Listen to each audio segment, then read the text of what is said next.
GHMC ఎన్నికల్లో తెలుగుదేశం పార్టీకి 150 స్థానాలకు పోటీ చేస్తే ఒకే ఒక్క సీటు వచ్చిందో ఆ రోజే ఇక్కడ తెలుగుదేశం పార్టీ అంతర్ధానం అయింది అనే ఆలోచన చంద్రబాబు నాయుడు గారికి కూడా వచ్చింది. వచ్చిన తర్వాత తాను స్వయంగా ఆంధ్రప్రదేశ్కే అంకితం కావడం మాత్రమే కాకుండా వాళ్ళ కుమారుడు లోకేష్ను కూడా తీసుకొని పోయి అక్కడనే మంత్రిని చేసుకున్నారు. దాంతోనే మొత్తంగా ఈ రాష్ట్రంలో తెలంగాణ ప్రాంతంలో ఉండే తెలుగుదేశం కార్యకర్తలు తెలుగుదేశం నాయకులు ఎవరైతే ఉన్నారో వాళ్లకు అన్యాపదేశంగానే పరోక్షంగానైనా చెప్పకనే చెప్పిండు మా భవిష్యత్ అంతా ఇక్కడనే, తెలంగాణతో మాకు సంబంధం లేదు, అక్కడ తెలంగాణ రాష్ట్ర సమితి ఇంకా ఇతర పార్టీలు ఉంటాయి తప్ప తెలుగుదేశం పార్టీకి తెలంగాణలో భవిష్యత్తు లేదు అని చెప్పకనే తన చర్య ద్వారా చంద్రబాబు నాయుడు గారే స్వయంగా చెప్పడం జరిగింది. ఇది మనం ఎవరో కల్పించిన పరిస్థితి కాదు. చరిత్రలో కొన్ని మలుపులు వచ్చినప్పుడు, చరిత్రలో ఇట్లాంటి పరిస్థితులు వచ్చినప్పుడు అనివార్యంగా ఉత్పన్నమయ్యే ఒక రాజకీయ పరిస్థితి తప్ప ఇంకొకటి కాదు. మొన్న ఒక మిత్రుడు తెలుగుదేశం పార్టీ నుంచి చేరినప్పుడు మీ జిల్లా నుంచే ఆయన ఒక మాట అన్నాడు, సచ్చేదాకా తెలుగుదేశం పార్టీతో ఉంటా అనుకున్నా కానీ ఈరోజు వస్తున్నా అన్నాడు. ఎల్ఎన్ వెంకటరెడ్డి గారికి, వర్షనాయక్ గారికి, ఇతర మిత్రులకు కూడా చెప్తా ఉన్నా, మీరు కూడా ఆ మాటకు వస్తే చచ్చేదాకా తెలుగుదేశం పార్టీలనే ఉన్నారు, ఇప్పుడు ఆ పార్టీ తెలంగాణలో చచ్చింది కాబట్టే మీరు వచ్చిందని చెప్పి కూడా నేను చెప్తా ఉన్నా. ఆ పార్టీ అయిపోయింది, అది వాస్తవం, అది వాళ్ళకి ఇష్టం ఉన్నా లేకపోయినా వాస్తవం. తెలంగాణలో ఈరోజు టీఆర్ఎస్ పార్టీ ముఖ్యంగా గౌరవ ముఖ్యమంత్రి గారి నాయకత్వంలో, కేసీఆర్ గారి నాయకత్వంలో ఒక అజేయమైన శక్తిగా, ఒక బలమైన శక్తిగా ఎదిగిన మాట కూడా నాకంటే బాగా మీకు తెలుసు. సెప్టెంబర్ 6 నాడు శాసనసభ రద్దయింది. ఈరోజు అక్టోబర్ 10వ తారీఖు. ఈ నెల 4 రోజుల్లో, ఈ 34 రోజుల్లో 5 సర్వేలు వచ్చినాయి. మనవి కాదు, బయట వివిధ వార్తా సాధనాలు, సంస్థలు వాళ్ళు చేసినారు. ఇప్పుడే హోంమంత్రి గారు చెప్పినట్టు నిన్నటికి నిన్న ప్రముఖ జాతీయ మీడియా సంస్థ ఎన్డీటీవీ కూడా ఒక సర్వే చేసింది. అందులో 119 స్థానాల్లో 85 స్థానాలకు టీఆర్ఎస్ పార్టీ విజయం సాధిస్తుందని చెప్పి వారు కూడా చెప్పడం జరిగింది. ఇది వరకు వచ్చిన 4 సంస్థలు, ఒక సంస్థ రిపబ్లిక్ టీవీ అని ఉన్నది, 90 స్థానాలకు పైగా వస్తాయని వాళ్ళు చెప్పినారు. వీడీపీ అసోసియేట్స్ అని ఉన్నది, వాళ్ళు చెప్పినారు 80 స్థానాలకు పైగా వస్తాయని చెప్పినారు. లగడపాటి రాజగోపాల్ గారు ఆయన ఒక సర్వే సంస్థ పెట్టుకున్నాడు, ఆయన సర్వే చేస్తే TV5 వాళ్ళు కూడా వేయడం జరిగింది. అందులో కూడా స్పష్టంగా 85 నుంచి 95 మధ్యలో సీట్లు వస్తాయని వాళ్ళు కూడా చెప్పడం జరిగింది. అట్లాగే ఇంకొక సంస్థ కూడా ఆజ్ తక్ అనే ఛానల్ ఉంటుంది ఢిల్లీలో, ఇండియా టుడే గ్రూప్, వాళ్ళు సర్వే చేస్తే తెలంగాణ రాష్ట్ర సమితి ఘన విజయం సాధిస్తుంది, 80-90 సీట్లు వస్తాయని వాళ్ళు కూడా చెప్తా ఉన్నారు. కానీ ఇంకా ఎన్నికలకు 60 రోజుల సమయం ఉన్నది. ఈ 60 రోజులు మీరు మా కోసం కష్టపడితే రాబోయే 60 నెలలు మేము మీకోసం కష్టపడతామని చెప్పి ఈ సందర్భంగా నేను తెలియజేస్తా ఉన్నా. ఈ 60 రోజులు మీరు గట్టిగా కష్టం చేస్తే 80-85 అంటున్న వాళ్ళు ఎవరైతున్నారో వాళ్ళు మాట మార్చుకొని సెంచరీ కొట్టింది టీఆర్ఎస్ కేసీఆర్ గారి నాయకత్వంలో అనే మాట మాట్లాడక తప్పని పరిస్థితి తీసుకురావాల్సిన బాధ్యత మన మీద ఉన్నది. ఎందుకు కావాలా టీఆర్ఎస్, మళ్ళీ ఎందుకు గెలవాలా? ఎందుకు గెలవాలి అంటే ఒక్కసారి మీరు దేవరకొండ బిడ్డలు, మీరందరూ కూడా దేవరకొండ బిడ్డలు, నల్లగొండ బిడ్డలు మీరు ఆలోచించాలని చెప్పి నేను కోరుతా ఉన్నా. 1956లో ఎప్పుడైతే ఆంధ్ర తెలంగాణ కలిసి ఆంధ్రప్రదేశ్ అనే రాష్ట్రం ఏర్పడిందో ఆనాడు మీ దేవరకొండ ప్రాంతంలో, మీ మునుగోడు ప్రాంతంలో ఫ్లోరోసిస్ లేదు, ఫ్లోరైడ్ లేదు నీళ్లలో. కానీ సమైక్యాంధ్రప్రదేశ్ ఏర్పడ్డ తర్వాత తలాపున కృష్ణానది బారుతున్నా, కొన్ని కిలోమీటర్ల దూరంలోనే కృష్ణానది ఉన్నా అక్కడి నుంచి మీకు నీళ్లు, తాగునీరు, సాగునీరు అందించే పరిస్థితి ఉన్నా పాలకులు, ఆనాడున్న పరిస్థితులు, అందులో అంగట్లో అన్నీ ఉన్నా అల్లున్నోట్లో శని ఉంది అన్నట్టు ఆనాడున్న పరిస్థితుల్లో ఏ ఒక్క నాయకుడు కూడా మీ జిల్లా నుంచి ప్రయత్నం చేయలేదు. 56 నుంచి 2014 వరకు 56లో లేని ఫ్లోరైడ్ నల్లగొండలోకి వచ్చింది, నల్లగొండ నీటిలోకి వచ్చింది. ఉపరితల నీళ్లు అంటే నదీ జలాలు మీకు అందించలేదు కాబట్టి మీరు బోర్లు వేసుకుంటూ పోయినారు. ఆ బోర్లు వేసుకుంటూ పోతే భూమి లోపలి పొరల్లో ఉన్న ఫ్లోరైడ్ పైకి వస్తా పోయింది. ఇలా మునుగోడు ప్రాంతానికి పోతే, కుదాబక్షపల్లి లాంటి ఊరికి పోతే, దేవరకొండలోని కొన్ని గ్రామాలకు పోతే కాళ్ళు చేలు వంకరైపోయి పనులు పచ్చగైపోయి ఎంతమంది ఉన్నారో ఎన్ని లక్షల మంది ఉన్నారో నాకంటే బాగా మీకే తెలుసు. ఇది ఎవరి పాపం దయచేసి మీరు ఆలోచించాలని చెప్పి నేను కోరుతా ఉన్నా. 56 నుంచి 2014 వరకు పరిపాలించిన వాళ్ళు 50 ఏళ్ళు కాంగ్రెస్, 17 ఏళ్ళు తెలుగుదేశం. ఈ రెండు పార్టీలు 67 ఏళ్ళు పరిపాలించిన పార్టీలు. ఈ రెండు పార్టీలు కనుక మీకు నల్లగొండ జిల్లాకి ముఖ్యంగా మీ ప్రాంతానికి మంచినీరు అందించి ఉంటే మరి ఈరోజు ఫ్లోరైడ్ అనేది ఉండేదా, నీళ్లలో విషం ఉండేదా? ఒక్కసారి మీరు ఆలోచించాల్సిన అవసరం ఉందని చెప్పి నేను కోరుతా ఉన్నా. ఈరోజు కేసీఆర్ గారి ప్రభుత్వం, మన నాయకుడు ఒక తెలంగాణ బిడ్డగా ఆయన ఇన్ని రోజులకు కలిసి వచ్చే కాలానికి నడిచొచ్చే కొడుకు వస్తాడన్నట్టు తెలంగాణ బిడ్డ ముఖ్యమంత్రి అయింది కాబట్టి ఇంటింటికి తాగునీళ్ళు ఇచ్చే ఒక బృహత్తరమైన కార్యక్రమం. నదీ జలాలను తీసుకొచ్చి మీ ఇంట్లో ఆడకూతుర్లు 10 కిలోమీటర్లు బిందెలు పట్టుకొని నడిచిపోయే అవసరం లేకుండా ఇంటింటికి నల్ల నీళ్లు పెట్టే కార్యక్రమాన్ని మన ముఖ్యమంత్రి గారు చేస్తూ ఉన్నారు. కానీ ఏ నాయకులైతే 67 ఏళ్ల పాటు 50 ఏళ్ళు ఒకరు 17 ఏళ్ళు ఒకరు పరిపాలించి మీకు నీళ్ళు ఇయ్యలేదో ఇలా వాళ్ళిద్దరు ఒకటైనారు. మహాకూటమి పేరుతో కాంగ్రెస్ పార్టీ టీడీపీ పార్టీ ఒకటైనాయి. మీరు ఆలోచించాలని చెప్పి నేను కోరుతా ఉన్నా. ఈ మధ్యన ఒక సినిమా వచ్చింది, దాని పేరు ఏదో ఉన్నది కానీ ఆ సినిమాల పాట నాకు బాగా నచ్చింది. ఆ సినిమాల పంచాయతీ ఎలక్షన్ అవుతుంటుంది, ఊళ్ళే అవుతుంటే ఒక పాట ఉంటుంది, నాగన్న ఈ గట్టునుంటావా ఆ గట్టునుంటావా అరవై. ఇవాళ తెలంగాణలో ఉండే ప్రతి అన్న ప్రతి అక్క తెలుసుకోవాల్సిన ప్రశ్న కదే, ఏ గట్టునుందాం, ఈ గట్టునుందామా ఆ గట్టునుందామా తెలుసుకోవాలి. ఒక్క నిమిషం ఆ రెండు గట్లేవో ఒకటి చెప్పాలి కదా నేను. ఆగు, ఏ గట్టు అంటే ఆ గట్టునేమో కరెంట్ ఇవ్వకుండా సావగొట్టిన వాళ్ళు 67 ఏళ్ళు వాళ్ళు ఉన్నారు. ఈ గట్టులు ఎవరు ఉన్నారు? 24 గంటల కరెంట్ ఇచ్చిన కేసీఆర్ టీఆర్ఎస్ ఉన్న మాట వాస్తవం కాదని అడుగుతా ఉన్నా. ఆ గట్టున రైతులను కాల్చి చంపిన, బషీర్బాగ్లో కాల్చి చంపిన తెలుగుదేశం, ముదిగొండలో కాల్చి చంపిన కాంగ్రెస్ ఒక దిక్కున్నాయి. ఈ గట్టున మరి రైతుకు 8,000 రూపాయలు ఇచ్చి రైతు బంధుగా నిలబడ్డ కేసీఆర్ గారు ఉన్నారన్న మాట నేను చెప్తా ఉన్నా. ఎవరు కావాలో తెలుసుకోవాలా. ఆ గట్టున నీళ్ళు ఇవ్వకుండా నల్లగొండ జిల్లా నిండా ఫ్లోరోసిస్ నింపిన వాళ్ళిద్దరు కలిసి ఒక దిక్కున్నారు. మరి ఈ గట్టున ఎవరున్నారు? ఇంటింటికి నల్లబెట్టి నీళ్ళు ఇవ్వడానికి ఆ నీటి చుక్కల రూపంలో మీ ఇంటిలోకి రావడానికి సిద్ధంగా ఉన్న కేసీఆర్ గారు టీఆర్ఎస్ పార్టీ ఈ దిక్కున్నది. అదే రకంగా ఆ గట్టున స్కాములు ఉన్నాయి, ఈ గట్టున పేదవాళ్లకు సంతోషాన్ని ఇచ్చే స్కీములు ఉన్నాయి. ఆ గట్టున చెప్పుకుంటే పోమంటారా ఇట్లా ఇంకా చాలా ఉన్నాయి, 453 పథకాలు ఉన్నాయి. చెప్పాలంటే కొద్దిగా టైం పడుతుంది. బయట పరిగోళ్ళు ఉన్నారు, వాళ్ళు తలుపులు వల్ల కొట్టేటట్టున్నారు. మీకు ఒకటే చెప్తున్నా నేను, ఈ మధ్యన చూస్తున్న లొల్లి బొబ్బ మీ జిల్లాది ఏంటంటే ఒక దరిద్రము. నల్లగొండ జిల్లా, ఉమ్మడి నల్లగొండ జిల్లాది. పెద్దలు కేసీఆర్ గారు ఎప్పుడు చెప్తుంటారు, కత్తి ఎవరిదన్నా కావచ్చు పొడిచేటోడు మనోడే అని. మీ జిల్లాలో ఉండే దురదృష్టం ఏంటంటే నాయకులు పెద్ద పెద్ద వాళ్ళు ఉన్నారు.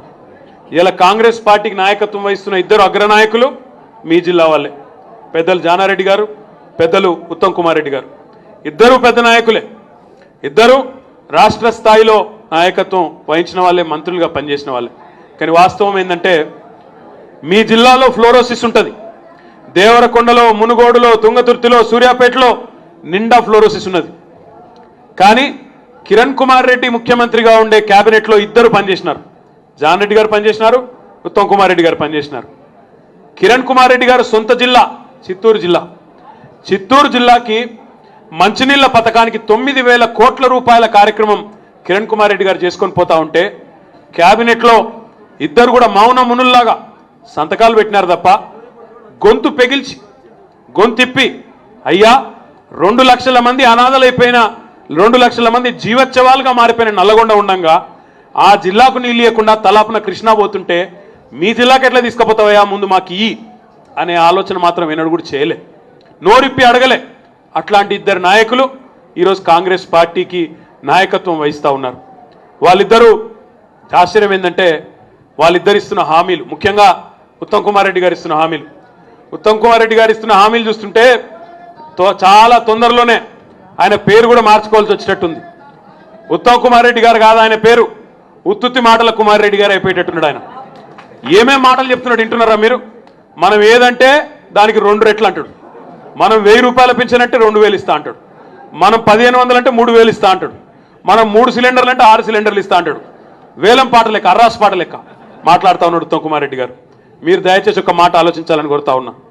కాంగ్రెస్ పార్టీకి నిజాయితీ ఉంటే 2000 పెన్షన్ ఇచ్చే మాట నిజమే అయితే 67 ఏళ్ళు ఉన్నారు కదా మీరు, ఎప్పుడన్నా 200 దాటి పెన్షన్ ఇచ్చిందా కాంగ్రెస్ పార్టీ? ఆ 200 పెన్షన్కే చారాన కోడికి బారాన మసాలా అన్నట్టు తెగ బిల్డప్, ఆహా ఓహో ఇంతకంటే గొప్పోళ్ళు లేరు, ఈయనకంటే దేవుడు ఎవరు అని చెప్పి మాట్లాడిన వాళ్ళు కాంగ్రెస్ నాయకులు. ఈరోజు ఏ కాంగ్రెస్ పార్టీ అయితే 67 ఏళ్లలో 200 దాటి పెన్షన్ ఇవ్వలేదో ఆ కాంగ్రెస్ పార్టీ నోట 2000 రూపాయల పెన్షన్ మాట వినబడతా ఉందంటే ఇది గులాబీ జెండా గొప్పతనమా కాదా మీరు ఆలోచించాలని చెప్పి కోరుతా ఉన్నా. మజ్బూర్ చేసింది కేసీఆర్ గారు. కేసీఆర్ 1000 ఇస్తేనే కదా ఆయన 2000 అంటుండు, లేకపోతే వీళ్ళేనా ఇచ్చేటోళ్ళు? ఆలోచన చేయాలని చెప్పి నేను కోరుతున్నా. ఇక వాళ్ళు ఏమంటుకుంటున్నారంటే కేసీఆర్ ఏం చెప్తే మనం డబల్ అనాలి, 1,00,000 రూపాయలు రుణమాఫీ అంటే మనం 2 అనాలి, ఆయన 2 అంటే మనం 4 అనాలి, ఏదంటే అది డబల్. వాళ్ళు పెట్టుకున్న సిస్టమ్ అది. నాకు ఇప్పుడే ఇక మరి ఇంకా ఘోరం ఏంటంటే మరి మీ దగ్గర బీజేపీ ఉన్నదో లేదో నాకు తెలియదు.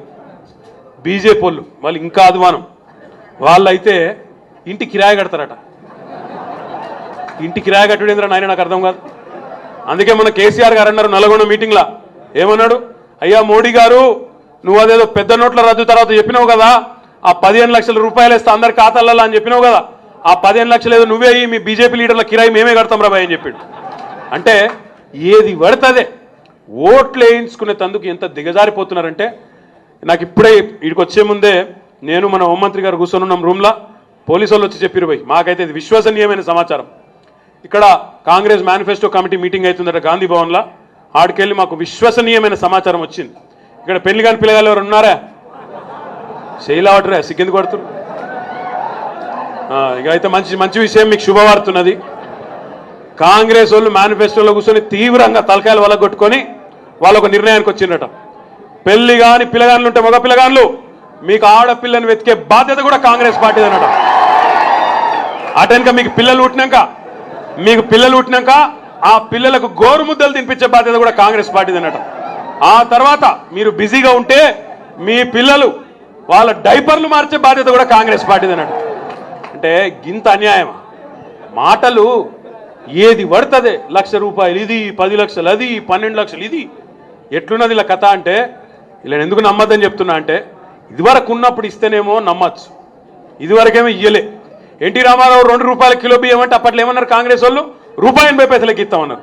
ప్రజలు ఏం చేశారు, తెలివైన వాళ్ళు ప్రజలు ఏమన్నారు, అమ్మ అంటే ఇన్ని రోజులు ఇచ్చే అవకాశం ఉండంగా మీరు ఇయ్యలేదు కాబట్టి మీకు బుద్ధి చెప్తామన్నారు, చెప్పారు. ఇప్పుడు కూడా మళ్ళీ కాంగ్రెస్ వాళ్ళకి అదే బుద్ధి, 2,000 పెన్షన్లు 3,000 పెన్షన్లు. మరి పంజాబ్లో అధికారంలో ఉన్నది కాంగ్రెస్ పార్టీ, కర్ణాటకలో అధికారంలో ఉన్నది కాంగ్రెస్ పార్టీ, అక్కడ ఇస్తుండ్రా? అక్కడ ఇయ్యరు. ఒకటేసారి రుణమాఫీ చేస్తామంటారు, అక్కడ చేస్తుర్రా కర్ణాటకలో? అక్కడ 4 కిస్తులలో 4 విడతలలో వేస్తున్నారు. మరి ఇక్కడనేమో ఒకటే విడతలన్నట. ఎట్లయితుంది మరి? కాదు. కానీ ఎట్లుంటాయంటే కాంగ్రెస్ పార్టీ కథలు. వెనకటికి మీ దేవరకొండ అసంటి ఊళ్ళోనే ఒక ఆయన బట్టలు కుట్టే ఆయన ఉన్నాడు, బట్టలు కుడుతున్నాడు జోరుగా. బట్టలు కుడుతుంటే దసరా టైం, దసరా పండుగ వచ్చింది కాబట్టి ఆర్డర్లు జోరుగున్నాయి, బట్టలు లగాయించి కుడుతున్నాడు. ఇదే టైం 6:30 6:45 అవుతుంది. ఆయనతో మిషన్లోకి వెళ్ళి సూదిసిపోయి కింద పడితే మొత్తం లెంకిండు, మొత్తం దేవులాడిండు. ఎంత దేవులాడినా దొరకలేదు. దొరకపోతే ఆఖరికి దేవుని దిక్కు తిరిగి మొక్కున్నాడు, దేవుడా నాకు ఆ సూదిగిన దొరకాలే, నీకు 5 కిలోల బెల్లం, 5 కిలోల పుట్నాలు, 5 కిలోల చక్కెర తీసుకొచ్చి నీకు ప్రసాదం పెడతానడట. ఇంట్లోకి వెళ్ళి భార్య వంటింట్లోకి వెళ్ళి వచ్చింది. అరే బుద్ధునాథ్ ఏమన్నా అసలు 5 కిలోల బెల్లము, 5 కిలోల పుట్నాలు, 5 కిలోల చక్కెరన, 5 పైసల సూది కోసం ఏమన్నా గమనిస్తారా ఎవడన్నా అన్నాడు. ఆయన ఏమన్నాడు ఎరికేనా, ముందు సూది అయితే దొరకని రాదు, తర్వాత దేవుడు వచ్చి అడిగేది నాదే అన్నాడు. ఓటరు దేవుడు ఓటు డబ్బాలు వేయాలి గంతే, తర్వాత మళ్ళా కాంగ్రెస్ వాళ్ళు దొరుకుతారా మీకు ఎవడన్నా? అవతల వడ్డరు అంటే మళ్ళా పత్తా కూడా దొరకరు. కాబట్టి దయచేసి ఇక చాలా చెప్తారు, ఇక మా అక్క చెల్లెలు చాలా మంది ఉన్నారు, అక్క మీకైతే మనిషికి తులం బంగారం ఇస్తామని కూడా చెప్తారు వాళ్ళు, చాలా దుర్మార్గులు. మాయ చేసి కథం చేసిపోతారు. ఇక బతుకమ్మ చీరల సంగతి నేను చెప్పా, మంచి చీరలు మళ్ళీ వస్తాయి, మళ్ళీ కేసీఆర్ సార్ గెలుస్తాడు, గెలిచిన తెల్లారి నుంచే మళ్ళీ బతుకమ్మ చీరలు ఇస్తాం, మీరేం రంది పెట్టుకోండి. కానీ మీ అందరికీ నేను చేసే విజ్ఞప్తి ఒకటే, ఇలా రవీంద్ర కుమార్ గారు బ్రహ్మాండమైన ఎమ్మెల్యే, ఏనాడు కూడా గడిచిన 4 ఏళ్లలో ఒక్కసారి కూడా పొరపాటున కూడా వ్యక్తిగతమైన పనులు అడగలే, అన్న నాకు ఇది కావాలి గది కావాలని ఎప్పుడు అడగలే. ఎప్పుడు అడిగినా మా నియోజకవర్గానికి నా మున్సిపాలిటీకి పైసలి, మాకు నీళ్ళిడిపి, మాకు మా ఫలానా చందంపేట మండలానికి డబ్బులి, లేదా మా పిఏపల్లి మండలానికి డబ్బులి, మా దేవరకొండకు డబ్బులి అన్నాడు తప్ప పొరపాటున కూడా ఏనాడు ఒక్కరోజు కూడా వ్యక్తిగతమైన పని కానీ వ్యక్తిగతమైన సాయం కానీ అడిగిన నాయకుడు కాదు. బ్రహ్మాండమైన నాయకుడు. ఇట్లాంటి నాయకుడిని మీరు కనుక అపురూపమైన మెజారిటీతో గెలిపించుకొని వస్తే మేము కూడా అంతే ఉత్సాహంతో దేవరకొండ నియోజకవర్గానికి ఇంకా ఎక్కువ చేయడానికి ఇప్పుడు జరుగుతూ ఉన్నాయి పనులు, కానీ ఇంతకంటే రెట్టింపు ఉత్సాహంతో పనిచేసేదానికి ఆస్కారం ఉంటుంది. కాబట్టి మీరందరూ కూడా దయచేసి ఇంకా వేరే ఆలోచన లేకుండా ఇంకా అక్కడ ఎవరన్నా సోదరులు ఎవరైనా ఇంకా తెలుగుదేశం వాళ్ళు మిగిలిపోయి ఉంటే వెంకటరెడ్డి గారు, వశానాయక్ గారు ఇంకెవరన్నా మిగిలిపోయి ఉంటే వాళ్ళకు కూడా చెప్పండి, పొరపాటున కూడా వాళ్ళను మాయా కూటమి కాంగ్రెస్కు పొరపాటున కూడా ఓటేసి ఎన్టీ రామారావు గారి ఆత్మను శోభింపజేసే విధంగా వ్యవహారం చేయొద్దు. ఖచ్చితంగా ఎన్టీ రామారావు గారు ఏదైతే కోరుకున్నారో కాంగ్రెస్ను బంగాళాఖాతం వేయాలనేది అయితే కోరుకున్నారో అదే పని చేద్దామని చెప్పి వాళ్ళని కూడా ఒప్పించి రాష్ట్ర వ్యాప్తంగా ఉండే అన్ని తెలుగుదేశం పార్టీ గ్రామ శాఖలు కానీ మండల శాఖలు కానీ మళ్ళొక్కసారి పూర్తి స్థాయిలో ఆలోచించి కాంగ్రెస్ పార్టీని తుక్కుగా ఓడించాలని చెప్పి కూడా విజ్ఞప్తి చేస్తూ ఈరోజు టీఆర్ఎస్ పార్టీలో చేరిన మిత్రులందరికీ పేరు పేరున హృదయపూర్వకంగా స్వాగతం పలుకుతూ జై తెలంగాణ. వినబడతలేదు మీరు దేవరకొండలకి ఇంత జై తెలంగాణ. కారు గుర్తుకే ధన్యవాదాలు. థ్యాంక్ యూ అన్న.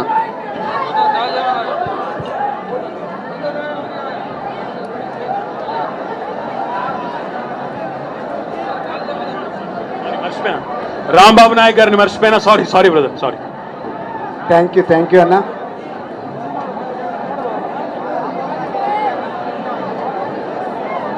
అందరు కూడా జాగ్రత్తగా ఎవరెవరి ఇంటికి వాళ్ళు చేరుకొని రేపటి నుంచి అందరు కూడా కలిసికట్టుగా కారు గుర్తు కోసం పనిచేసి రవీంద్ర కుమార్ని గెలిపించి కేసీఆర్ గారి నాయకత్వాన్ని, కేసీఆర్ గారిని ముఖ్యమంత్రిని చేయాలని కోరుకుంటూ దేవరకొండ నుంచి వచ్చిన ప్రతి ఒక్క కార్యకర్తలకు అందరు కూడా పేరు పేరున ధన్యవాదాలు. జై తెలంగాణ. ఇప్పుడు కామెంట్ చేయండి. ఎప్పటికప్పుడు మా వీడియోస్ చూడాలంటే సబ్స్క్రైబ్ చేసుకోండి.